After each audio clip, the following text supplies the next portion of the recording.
with that, Larry, you want to come up and introduce our speaker today? Yes, I do. Thank you, Greg. Okay. To give you a little bit of background information here, that we'll have our speaker come up. Locally, there's almost 27,000 tons of food that went into the landfill. Yet, 1 in 6 families in Thurston County has trouble putting food on the table. Find out how Thurston County Solid Waste is beginning to partner with businesses and local charities to feed those in need and reduce the amount of food that will become waste. Today we're going to have our speaker, Greg Gachowsky. He's the Thurston County Solid Waste Business Assistance Program Manager. Brief background on him: he graduated from Seattle U in Environmental Sciences. He was a program manager for King County Solid Waste in their division. He was a program manager for the King County Wastewater Treatment Division. In Kitsap County in Public Works, he was Education and Outreach Coordinator.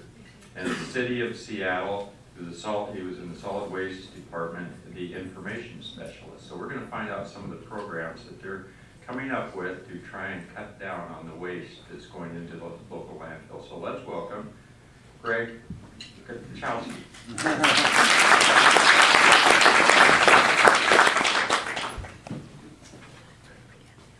See if I can get this technology to work. Unshutter it, that'll help.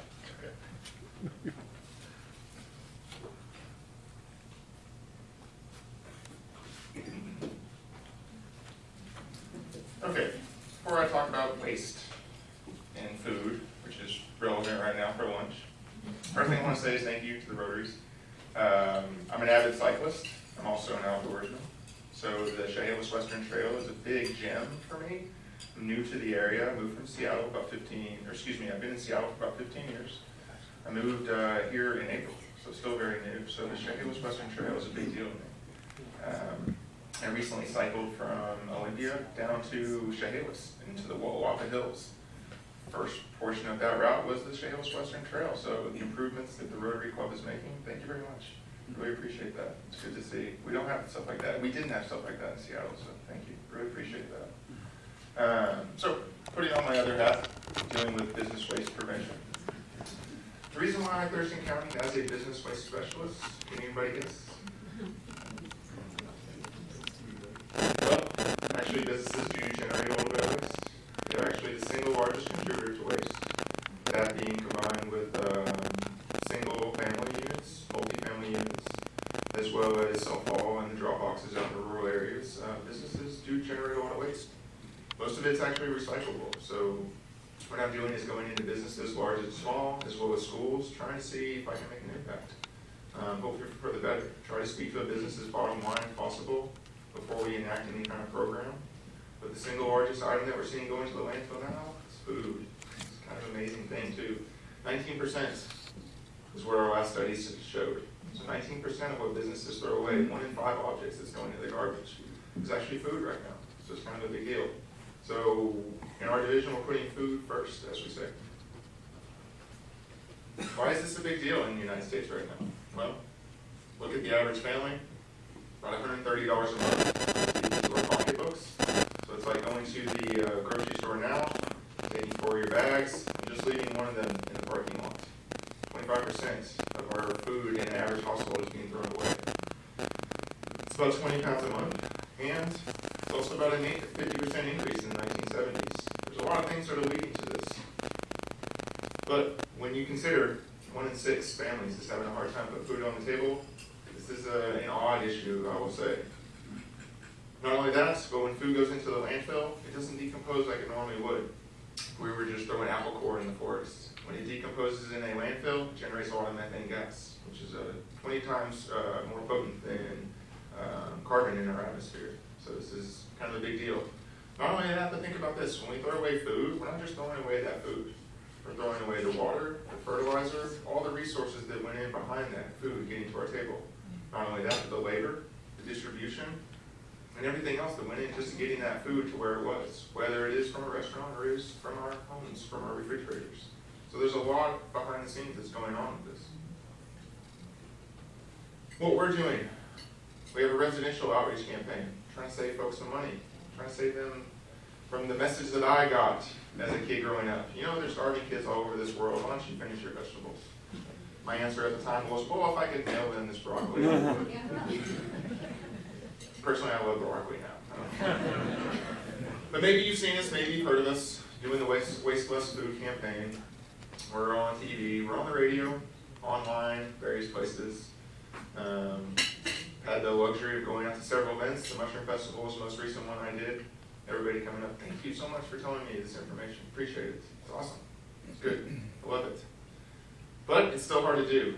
We all think, hey, I'm not the one that's wasting food. And when you start looking at it, oh, I guess I do waste a little food. Shame on me. So what we're doing when it comes to businesses, we're following a larger national model that was produced by the EPA. So the hierarchy is here. If we can, first and foremost, we'll try to reduce the waste at its source, which means through businesses. This is where I come in. Trying to help a casino, for example, or a school, or a restaurant, for example. Now I know the motto of a typical buffet is abundance. It's part of the culture. Myself, if I see 3 shrimp in that steam tray over there, I'm not going for the 3 shrimp. I'll go for the 30 shrimp. But something's wrong if you see that. It's part of a culture, it's part of a motto. So what we're trying to do is adjust, tailor businesses to try and reduce when possible. And if they cannot reduce for whatever reason, then we'll follow down that list, so that hierarchy.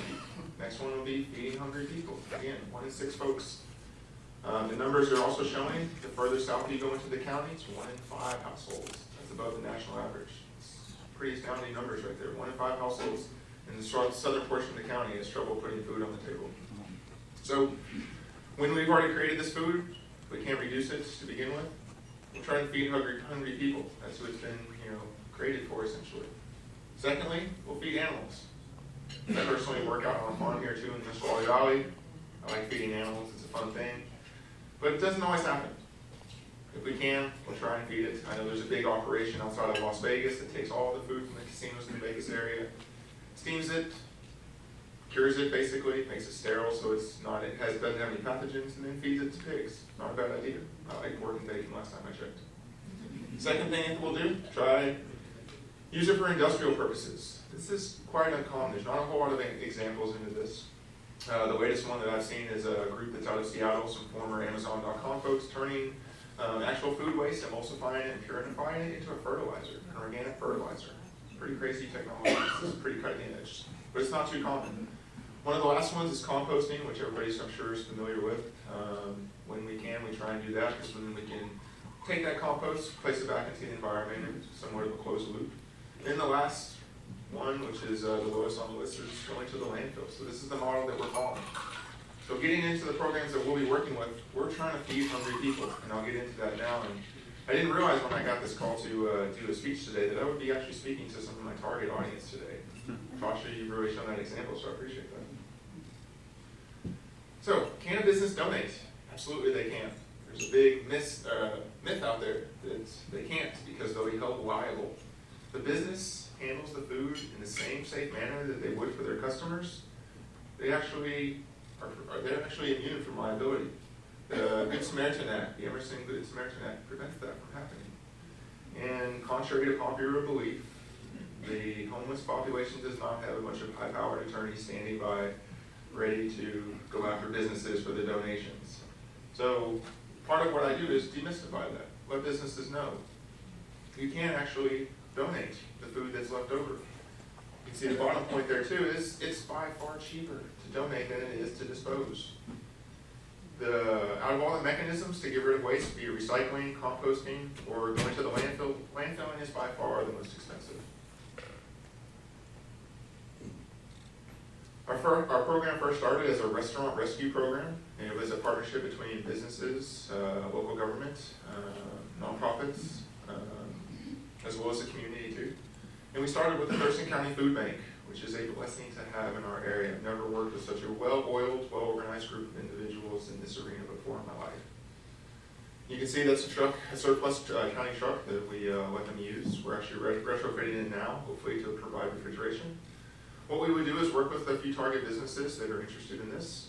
We would have a connection between them and the food bank. We'd start to adjust what kind of food would best be most effective and efficient to give to the food bank so that they can repurpose it in the best use possible. You can see here on the bottom right, so a lot of pizza. It's still cold. I don't mind cold pizza. And they would serve it out to the community, handling it in the same safe manner. So this started as a restaurant rescue program. Now it's kind of expanding into a grocery rescue program, school. We're having a lot of milk go to the community too now from schools. I wasn't always a big fan of the meals that was provided for me when I was in school. So hopefully those who would appreciate are now getting those meals. So we're expanding this from a restaurant rescue program to an overall Thurston food recovery program. This is what I'm working on now with a few coworkers of mine. Just a few donors on the short list here. You can see they kind of run the gamut from hotels to State College. Even some of the school districts in the bottom area there are starting to participate in this program. It takes a little bit of adjustment, a little bit of tailoring, but it works. It's been proven to work. Some numbers from 2014, 53,000 pounds. That was all destined for the landfill at one point. We were able to recover that and give it to those in need. It's about 33,000 meals. One of the good things that I haven't seen done in a lot of the food banks I've worked with in my past is that there's a repack kitchen in the Thurston County Food Bank. So where they're taking meals and being a little bit creative and handling it in a safe manner, they're able to repurpose meals. They're taking things like tater tots, scrambled eggs, and then rolling that into a tortilla. That's a little breakfast burrito right there. So pretty nutrient-dense source of food right there that I'm being told is pretty popular amongst the community who's receiving that. So that's what we're trying to do, work with a little bit of creativity and those who are sympathetic and understanding of this message and what we're trying to do with it. So the grant program that's coming up now, we've just received grant money we do every 2 or 3 years from the Department of Ecology. This is from a coordinated prevention grant. This year our funds were unfortunately cut a little bit, but we're working with about $250,000 in funds from the Department of Ecology. What we're going to be doing is holding a grant program. That's what we're working on right now. We're calling it the Thurston County Food Recovery Grant Program. We're going to be working with the food banks in the area to see how we can build their capacity. And what we're going to be doing is turning that money over to them. And this is a competitive grant. It's the first time this has ever been done. I've been told from the Department of Ecology that this is not just the best use of funds in the program right now, it's the best use of the funds in the history of the program. So we're pretty proud to be doing that. I've only seen this in one other area in the United States, and that's in California, where this kind of a grant program is being done. Again, telling people to recycle is kind of the old thing. This is the cutting edge. This is what we're looking at. This is kind of piloting, groundbreaking stuff that we're working on. So we're really proud to be doing this. Typically, solid waste agencies don't work with food banks, so we're glad to be doing this kind of work in this area. So the goals of our program: build the capacity of the food banks in the area. What this will look like: refrigeration, equipment, sorting shelves, food handling permits, training courses. We're going to let the food bank community let us know what are their needs. Retrofitting the truck so it has a lift gate so it can pick up crates of food. Outfitting our truck so it can be capable of refrigeration. I know it doesn't usually get this hot in the state of Washington, but sometimes it does. And so refrigeration is a big key aspect of this.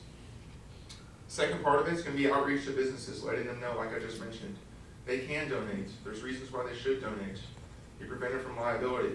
With some clever tax folks, you can also get some good rebates back. Some tax incentives do exist. Third point, we're going to be working with the volunteer community. Try and build that infrastructure for volunteers to come and assist when possible. Be it volunteers from businesses or volunteers in a group like this, or just folks that just want to do the right thing on a Saturday or Sunday, essentially. So that's the goals of our program. We're building the grant application right now, so I hope to get it out on the streets in September and October. A community or a group like this, feel very fortunate to present to, because you're our eyes and ears that are out there. You know who might need certain things in the area. I was glad to see the program that Tasha was mentioning today, this afternoon. So you know who the Thurston County Food Bank is.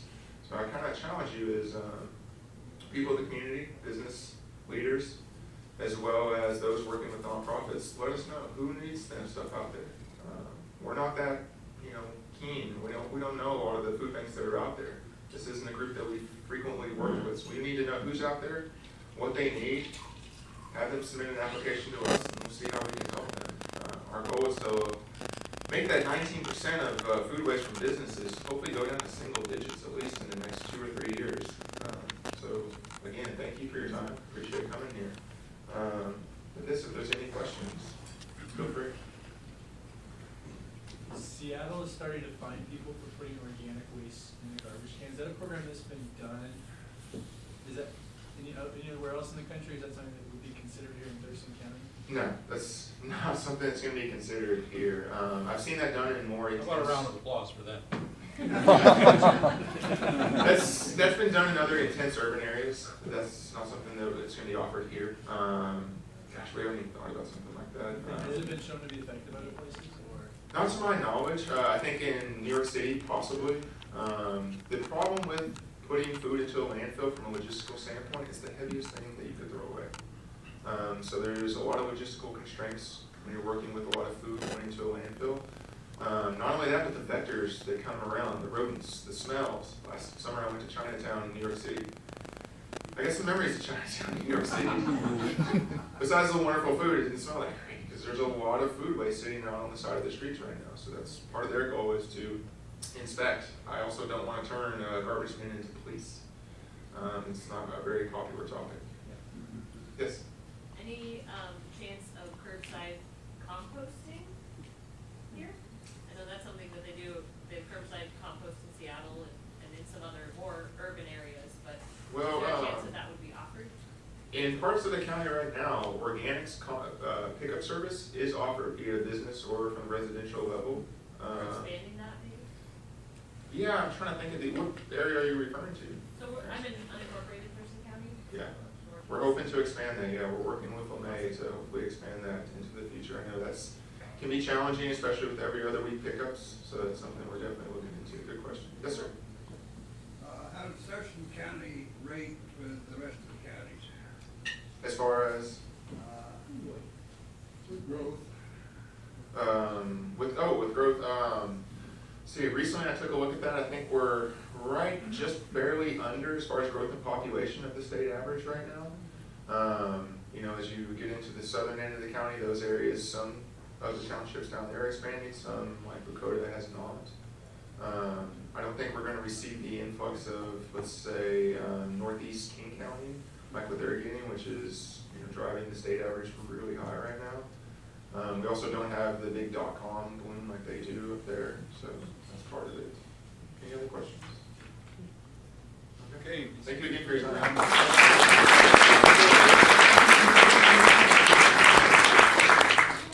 Thank you, Greg, for an interesting program. You're doing some very innovative things. It's good to hear. We have, as a club, a lot of relationships with local social service agencies, and one of them is the South Sound Reading Foundation. And one of the things we'd like to do today, because you're our speaker, is to donate to them a book in your name. And the book I found is Where Does the Garbage Go? Pretty good, huh? You go down to Barnes & Noble's the day before and check it out.